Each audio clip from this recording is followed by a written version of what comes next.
Welcome to Zcast, everybody. I'm Z.S. Caraval from ZK Research, and I'm here live at Enterprise Connect in Orlando, Florida. I'm joined today by Tim Sherwood, who's the Global VP of Products for Avaya. So Tim, why don't you just do a quick introduction to yourself and what does that title mean? Sure. Thanks for having me, firstly.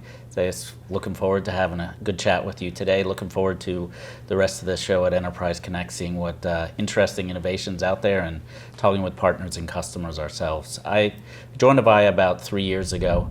I came from the telecommunications carrier space, and product management at Avaya really is driving our software product roadmap in terms of priorities that both serves our premise-based customers, our cloud multi-tenant customers, as well as more and more, which we're focusing on in the next couple of years, is our hybrid cloud for those customers who are not yet ready to make the full leap to cloud. Yeah, so hold on the hybrid thought. I want to ask you about that later. But sure. Obviously, we are at Enterprise Connect. It's the industry's biggest communication show, right? So what are you hoping to learn here? What are you looking for themes at the show?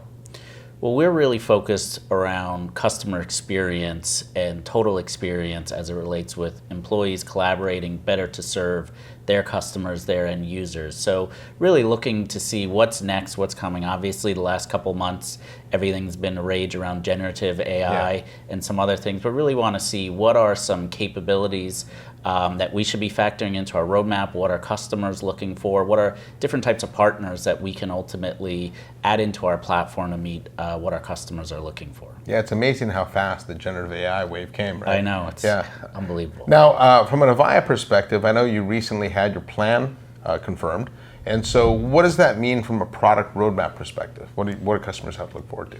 Sure, well, the plan being confirmed is really the last step of what we've been looking to do in terms of overall restructuring and focus around our product strategy. So we started our product roadmap definition streamlining probably about August of last year. And so we have continued to focus on really three key sales motions and deployment models for our customers. Those that want to stay and maintain what we've traditionally delivered to them on premise. For those customers that are looking for cloud native solutions, being able to deliver them. Part of the confirmation was a recommitment to RingCentral for our Avaya Cloud Office, in addition to our CCaaS capabilities on Experience Platform, and then focus on the middle for our customers who are moving to the base, as you said, our hybrid cloud models. And so in November, we made a commitment to communicate our roadmap and deliver against that. In the past, Avaya has been less than transparent, very opaque in terms of our roadmap and strategy, created a lot of confusion with our customers. When we did communicate roadmaps, we tended to miss key dates and deliverables. So not only were we not transparent, but we also were inconsistent in our delivery. So we really spent the last 6 to 9 months focus on how we can clearly communicate our roadmaps and then ensure we're backing that up by delivering against that. We're hitting about 80% of our delivery month over month, particularly for our cloud capabilities, and we're publishing roadmaps out to our customers and partners on a monthly basis to really follow through on the goal of transparency and clarity in terms of where we're going and how we can best serve our customers and our partners. And what's the feedback from the customers and partners been on the roadmap?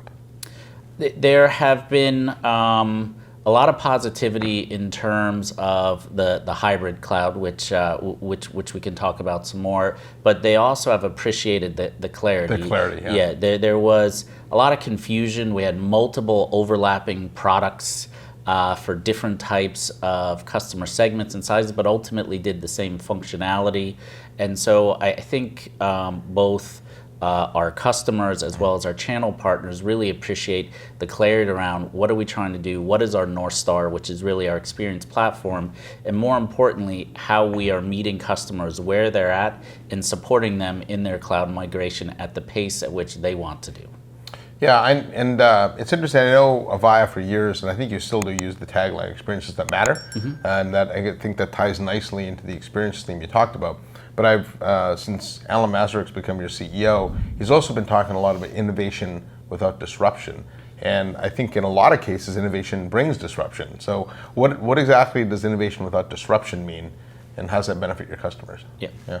So innovation without disruption is really geared towards customers that are in the midst of their digital transformation or in the midst of migrating to Which the is cloud. most companies. Actually. Yes. Yeah. Yes. There are very few that have sort of made the full leap. And say, I'm finished. Yes, exactly. And you know, someday I guess those will get there, but a lot of them are really, some haven't even really begun. And many are just in the very early stages of their process. So what we're focused on is maintaining our commitment to some of our core, tried and true, premises-based software that customers know and love, particularly from a voice communications perspective, and then adding innovation from the cloud via the experience platform. But then a key sort of feature set that we're looking at on the cloud platform is what we call the Experience Platform Connect, which is really how do we deliver capabilities from the cloud that integrate with and interconnect to the premises software so that customers don't have to do a lift and shift, and more they get additive capabilities to complement the mission critical voice communications capabilities have, whether that's inbound voice contact center or some of the more traditional PBX functionality that a lot of our customers still use. Oh, I see. So it allows them to continue to use the term sweat the assets that they already have, but bring in a lot of those digital features over the top. Correct. And we found over the years, customers have done multiple personalization, custom integrations, built particularly our inbound voice call center technologies into their business processes, into their workflows, into the metrics by which they evaluate the effectiveness of their call center. So it's very difficult sometimes for them to move, and quite frankly, a lot of them have no desire to because it works and they are getting a lot of value there. So as you said, they want to sweat the assets, but they know they need to modernize and transform the way in which they interact and engage with their customers, which often is via additional channels outside of voice, whether that's digital, social. More and more we're seeing use cases for video in certain types of segments or use cases. So how do they add those capabilities while still not providing any disruption or risk at an execution level to what they have in place? You know, that's interesting because if you think about this concept of innovation without disruption, it's about being able to maintain the status quo but also bring in the new. And I think when you look at the pace of innovation today, it's much faster. Right? It's certainly accelerating compared to where we were even 5 years ago. And so who knows what's next, right? I know edge computing's on the horizon. There's a lot of talk about the impact 5G is going to have. So this concept of innovation disruption isn't just a one-time thing, correct? It's a strategy a company could use today, but then also moving forward for all of their digital transformation efforts looking ahead. Exactly, and that's one of the key principles of our experience platform is making it open and capable of working with partnerships or adding to it, because the world's not going to sit still where we think everything that's going in terms of how customers want to be treated, highly personalized, meeting them wherever they are. In a lot of cases, knowing that myself, in some cases, I act like one way, Tim Sherwood, in another way, I act differently. So how do you react to me needs a very flexible and open platform. And that's really what we're looking to deliver with the Experience Platform. And again, using that as a way to then connect back to the premise so don't disrupt the status quo. Yeah, that's impressive.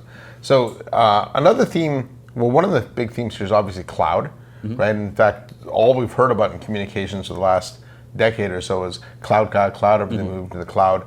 And I think that was true in the small market, right? But now that more and more large enterprises are getting interested in cloud, I can't tell you the number of discussions I've had with large enterprise CIOs that looked at trying to migrate their entire contact center or their entire U-base to the cloud, but at the end they pull back and they wind up doing a private cloud or hybrid or something. So what do you see? I know Avaya's customer base is really the who's who, right? All the big banks, all the big airlines, all the big governments.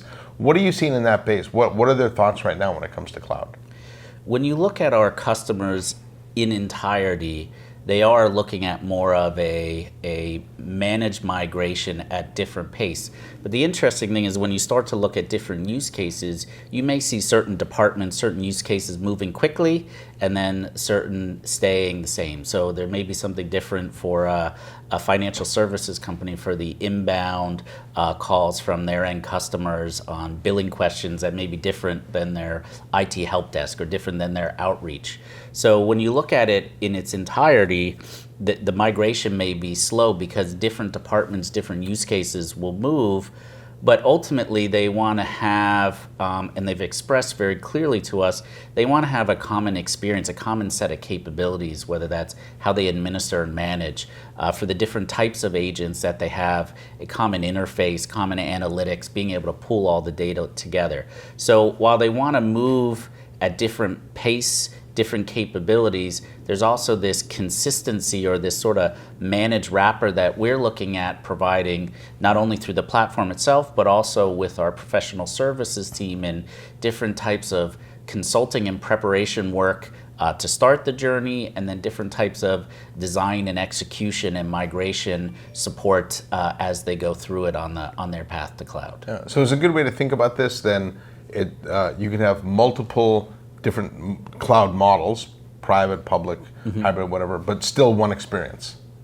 That's what we're striving to do, and that's really what our long-term product roadmap is focused around, is being able to support our customers where they're at, supporting them through the journey, which may introduce a more varied estate because they're sort of in a case where they still have some premise capabilities, but now they move to either private or public, and how do you manage during that transition, which for some customers could be 1 to 3 years during it, but having that common experience on top. Yeah, well, that's good. There's that expression, right, that if the only tool in your toolkit's a hammer, everything looks like a nail. Yes. And I think our industry's been plagued for that. So, kudos to you for having a pretty broad toolkit to meet. Because I do think that the answer to the question, what do you want your infrastructure to look like, is cloud. But the question is, what does that cloud model look like? It's not just SaaS. Yep. And most importantly, how do I get there in a way that doesn't put my business at risk, but actually adds to and delights my customers? Yeah, well, that's a tough recipe sometimes. Yeah. So you actually use the term generative AI.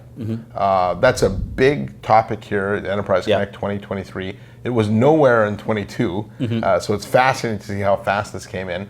What is Avaya? What is your position on generative AI? How do you think it changes communications? Yeah.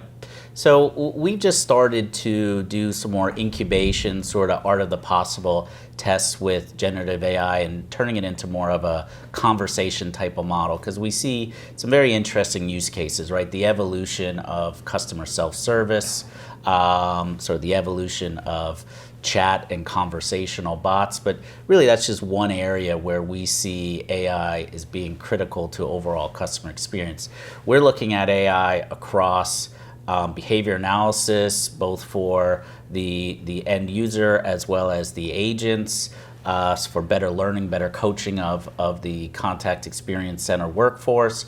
We're looking at it in biometrics so that you can support more work from home from an agent, but also better support end users. We're looking at it within the routing capabilities to better pair end users with the agents themselves, and we're also already deploying it at a network level for media processing, for voice and video, improved communications capabilities. So we do see a lot of value in a future in generative AI, but it's really part of a much broader AI story of how do you leverage different capabilities to really ultimately enhance the customer experience and drive more efficiency and optimization in the operations. Yeah, I know one of the things that people have told me they're really excited about, looking forward to AI, is right now if you look at contact center operations or the way inside sales works or whatever, the process is very manual, right? You have a contact center manager walking around listening to conversations,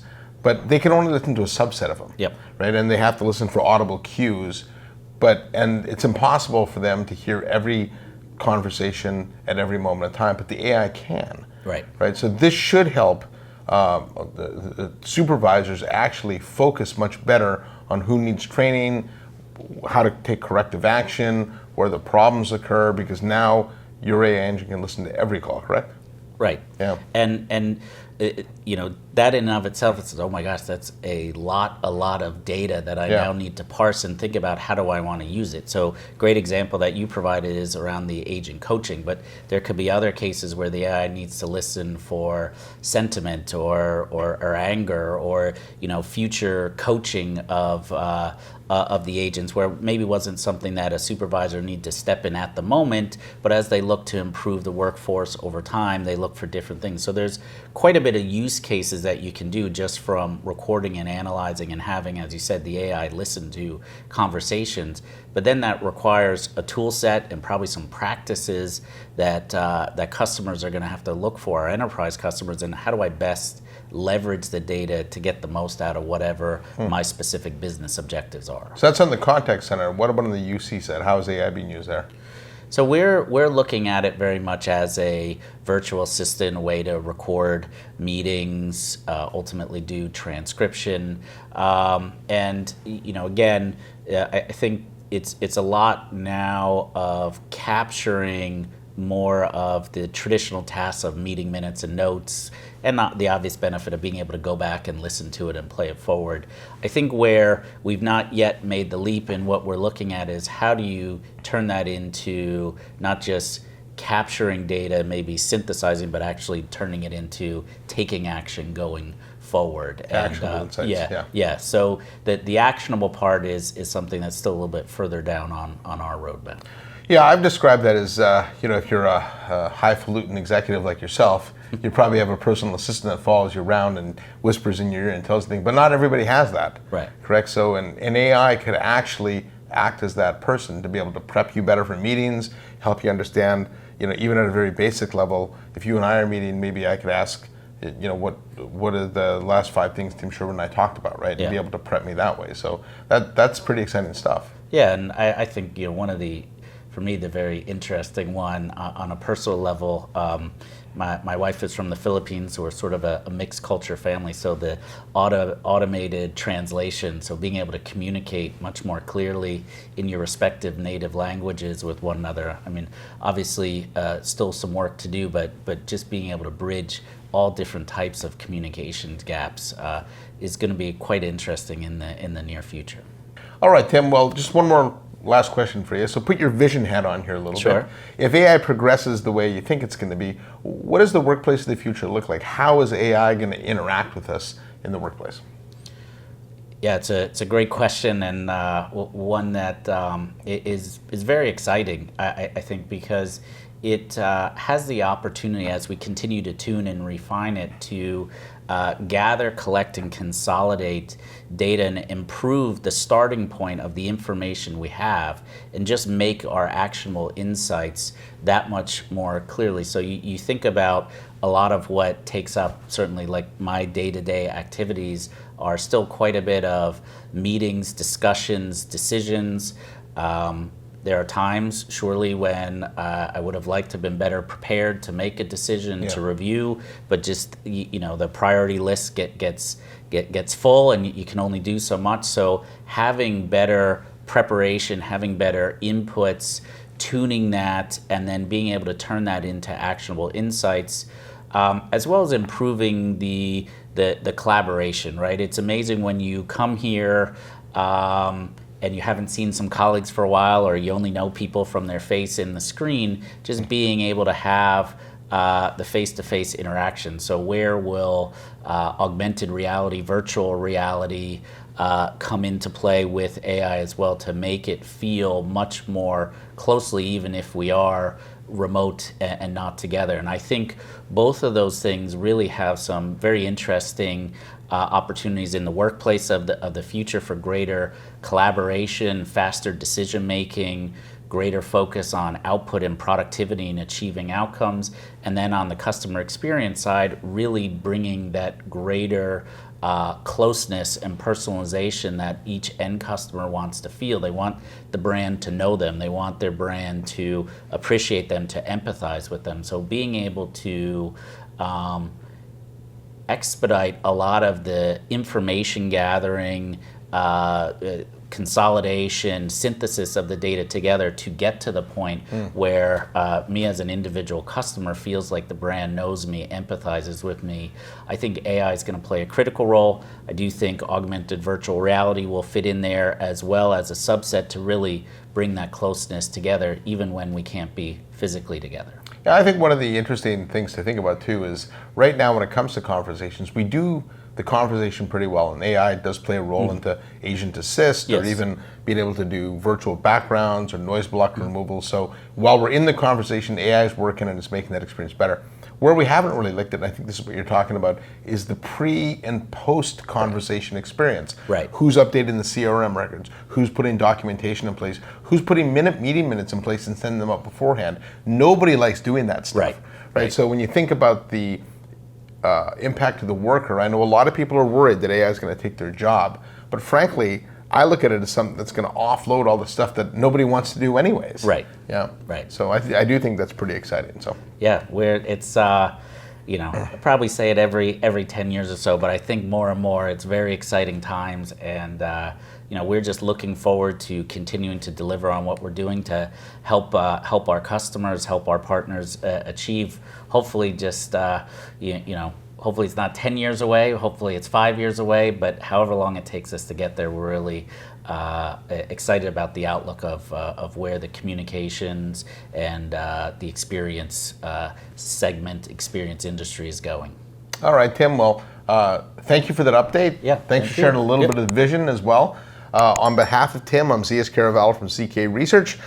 Before I go, don't forget to hit the subscribe button, and I'll see you next time on another Zcast.